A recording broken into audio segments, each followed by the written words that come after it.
toy izao ndraiky avana ny teny zaraina zay omenantsika anio. Ifindra aminao olony ireo fahasoavana nananan'i Kristy.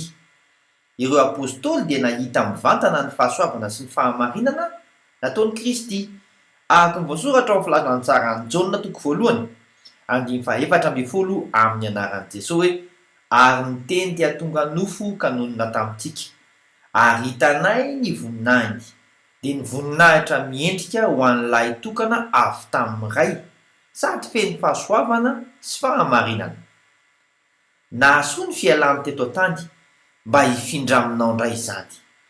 Araka ny filazantsara ny Jaona toko 4:7 amin'ny anaran'i Jesosy hoe fa izao milaza ny marina aminareo, mahatsara anareo ny fialako, fa raha tsy hiala aho dia tsy ho avy aminareo ny mpananatra, fa raha andeha aho dia hirahako ho aminareo izy. Matoky vavaka isika. Kristy aho, tefeo aho mba hanaiky ilay fanampananatra avy aminao. Amen.